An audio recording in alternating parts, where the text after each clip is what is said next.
നമസ്കാരം, വാർത്താവേളയിലേക്ക് സ്വാഗതം.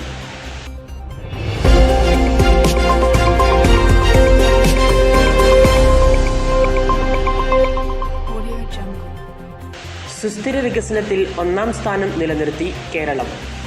നീതി ആയോഗിന്റെ സുസ്ഥിര വികസന ലക്ഷ്യ സൂചികയിൽ ഒന്നാം സ്ഥാനം നിലനിർത്തി കേരളം. 79 പോയിന്റുമായി ഉത്തരാഖണ്ഡും കേരളത്തോടൊപ്പം ഒന്നാം സ്ഥാനം പങ്കിട്ടു. സാമൂഹികവും സാമ്പത്തികവും പാരിസ്ഥിതികവുമായ മാനദണ്ഡങ്ങളാണ് റിപ്പോർട്ടിൽ പരിഗണിച്ചിരിക്കുന്നത്. ഇന്ത്യയുടെ ആകെയുള്ള സുസ്ഥിര വികസന ലക്ഷ്യം സ്കോർ 2020-21 കാലയളവിൽ 62 പോയിന്റ് ഉണ്ടായിരുന്നത് 2023-24 കാലയളവിൽ 71 പോയിന്റായി ഉയർന്നതായി നീതി ആയോഗ് അറിയിച്ചു. ദാരിദ്ര്യ നിർമ്മാർജ്ജനം, മാന്യമായ ജോലി, സാമ്പത്തികം, കാലാവസ്ഥാ പ്രവർത്തനങ്ങൾ, ജീവിത നിലവാരം എന്നിവയിലെ വളർച്ചയാണ് ഇതിന് കാരണമെന്ന് റിപ്പോർട്ടിൽ പറയുന്നു. സംസ്ഥാനങ്ങളുടെ പട്ടികയിൽ 78 പോയിന്റുള്ള തമിഴ്നാടാണ് കേരളത്തിനും ഉത്തരാഖണ്ഡിനും പിറകിലായുള്ളത്. 57 പോയിന്റുമായി ബീഹാറാണ് ഏറ്റവും മോശം പ്രകടനമുള്ള സംസ്ഥാനം. സംസ്ഥാനത്ത് ആശങ്കയേറ്റി പനിമരണങ്ങൾ. സംസ്ഥാനത്ത് ആശങ്കയുയർത്തി പനിമരണങ്ങൾ വർദ്ധിക്കുന്നു. ഇന്നലെ മാത്രം 10 പേരാണ് മരിച്ചത്. നെയ്യാറ്റിൻകര കെയർ ഹോമിലെ 4 പേർക്ക് കൂടി കോളറ സ്ഥിരീകരിച്ചു. പുതിയ ക്ലസ്റ്ററുകൾ ഉണ്ടാകാതിരിക്കാൻ ശ്രദ്ധിക്കണമെന്ന് ആരോഗ്യമന്ത്രി പ്രത്യേക നിർദ്ദേശം നൽകി.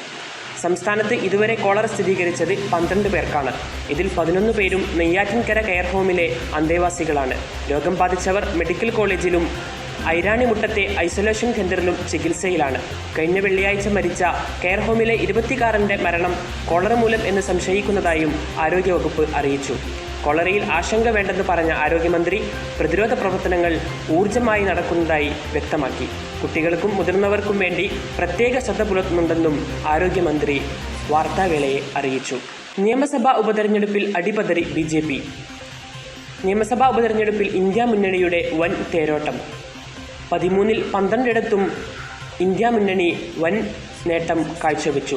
7 സംസ്ഥാനങ്ങളിലെ 13 നിയമസഭാ മണ്ഡലങ്ങളിലേക്ക് നടന്ന ഉപതെരഞ്ഞെടുപ്പിൽ വോട്ടെണ്ണൽ പുരോഗമിച്ചപ്പോൾ 12 ഇന്ത്യ മുന്നണിയാണ് മുന്നിട്ട് നിന്നത്. ബംഗാൾ, ഹിമാചൽ പ്രദേശ്, ബീഹാർ, പഞ്ചാബ്, തമിഴ്നാട്, ഉത്തരാഖണ്ഡ് എന്നീ സംസ്ഥാനങ്ങളിലാണ് ഉപതെരഞ്ഞെടുപ്പ് നടന്നത്. ബംഗാളിലെ റായിഗഞ്ചിൽ തൃണമൂൽ കോൺഗ്രസ് സ്ഥാനാർത്ഥിയുടെ വിജയം ശ്രദ്ധേയമായി. BJPയുടെ സിറ്റിംഗ് സീറ്റായ റായിഗഞ്ചിൽ TMCയുടെ കൃഷ്ണ കല്യാണിയാണ് അട്ടിമറി വിജയം നേടിയത്. 50,077 വോട്ടുകളുടെ ഭൂരിപക്ഷത്തിനാണ് കൃഷ്ണ കല്യാണിയുടെ സമ്പൂർണ്ണ വിജയം. ബംഗാളിലെ മറ്റൊരു സീറ്റായ ബാഡ്ഗയിലും തൃണമൂൽ ആധിപത്യം പുലർത്തി. ഇവിടെ മധുപർണ താക്കൂർ എന്ന സ്ഥാനാർത്ഥി 33,455 വോട്ടുകളുടെ ഭൂരിപക്ഷത്തിലാണ് വിജയം കൈവരിച്ചത്.